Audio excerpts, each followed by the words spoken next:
Hey, what is up guys, and welcome back. So today we're going to be reviewing the Firefly Micro Action Camera version 2. Now let's take a look at some of the things it comes with, some of the special features that we can possibly expect a new wire being released for this, and I'll show you what I mean in a bit. So first of all, you do get the camera here. Really nice form factor. It is somewhat bulky, but it's smaller than anything else on the market currently, but it won't be smaller than a, for example, Runcam Split or the Caddx Turtle or the Foxeer Mix. But as a all-in-one solution, it's really nice with a battery installed, and you can place this just about anywhere and get decent quality video. Now this can run up to 2.5K at 30 frames per second, which is really nice. 1080 60 frames and 1080 30 frames per second. So that's what I've been using it on, and that's the best kind of settings to actually use this on. Now if we look at the cosmetics here, not that it makes a big difference, but we see this really ugly seam that's just going all around, and it just makes it look weird in my opinion. I think they could have done something differently with this bag here, but I mean, you know, I can't complain. It's the only one in the market currently that offers such a form factor. Now, as you can tell, we do have a hole here for the reset button, so in case it freezes, then you can just press the reset, and that should fix most of your problems. Here we have a micro HDMI, not actually for outputting HDMI, and I'll get into that in a little bit because this is where all the features lie. And here we have the USB. As you can tell, I mean, the SD card fits in flush, which is really great. However, in the field, it's a pain to actually remove unless you have something like a tweezer or something, and you can't put it in with your finger unless you have really long nails. So keep that in mind also if you are going to be using this. Now here we have our two buttons, the mode button, and as well as the power button. The power button acts as 3 seconds to boot it up, and then just press it once, it'll start recording. However, the LED status is right here, and I wish it was brighter or just brought up a little bit closer.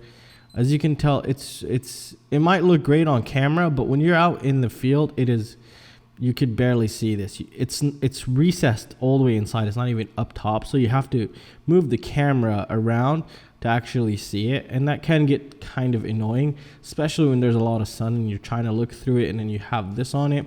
So I wish they could figure something else out with the LED, but it's not a deal breaker, but it's something to take note of here. And if we click it again, it'll immediately start recording. And here we go, we just stopped it. Now I'm just gonna power this guy off.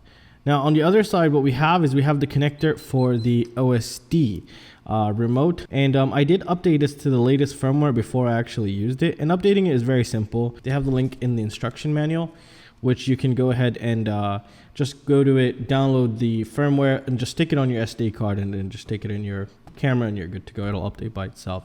So it's really nice in that perspective. And as you can tell, they also provide you this little mount that has some sort of a tripod connection on the bottom. This is hard plastic, so and it seemed to be somewhat susceptible to jello, which we'll see towards the end of the video, and obviously it came with the silicone pad. So let's go ahead and connect this guy up.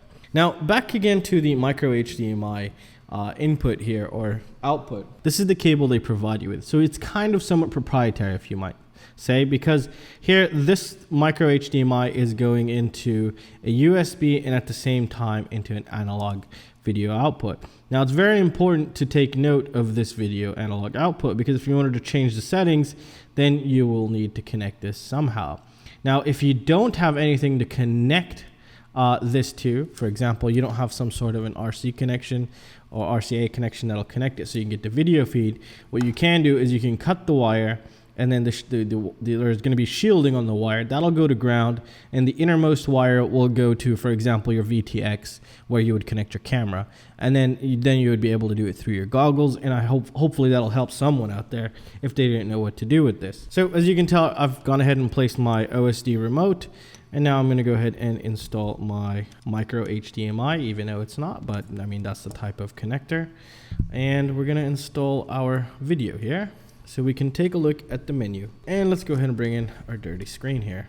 By the way, this is a really great screen. I've had it for some time now, and it's been just working really great. All right, so the left button here will allow us to enter the menu, and then we can scroll up or down through these here.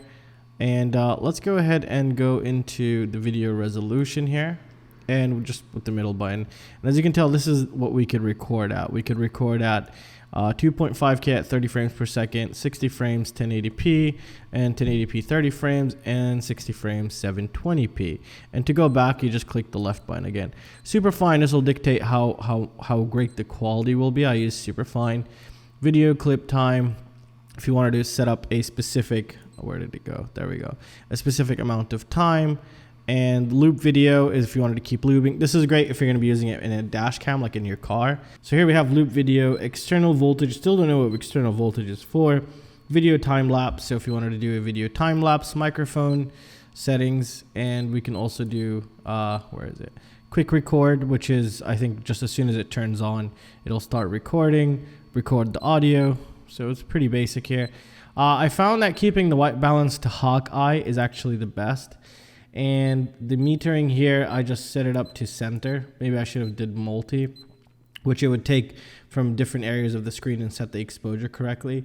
So that could have probably been a little bit better because the exposure was kind of lagging and you can kind of see it in action while I'm flying. And we'll see that in a bit. Exposure here, I left it 0.3. It seemed good. So there's a lot of settings here you can change. Now the color, if you go to vivid, it just becomes terrible in my opinion. All right, so now we're on the second menu here, as you can tell right there. We were on this one. I actually didn't know this one existed, and that's why you'll see that the logo or the watermark of the Hawkeye Firefly was on my flight footage. I didn't know. It's not really intuitive. It just didn't really click in for some reason. But anyways, we could turn off the beep, the status LED. We do have the clock settings, date, and the stamp, which I'm gonna turn off. There we go. OSD control, so we can turn on the OSD on and off. TV system, we can change between PAL and TSC. This is great if you're gonna be running the video output basically. Flicker, so we could change between 50 Hertz and 60.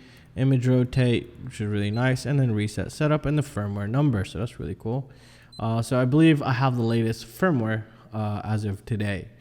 All right, so if we go through the manual here, which I kind of wanted to do, and then you find it says here USB pins.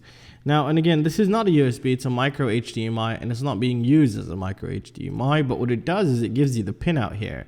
And the pinout is pretty interesting because we have, you know, the 5 volt from the USB, you know, what's currently being routed, so it charges up the battery in there.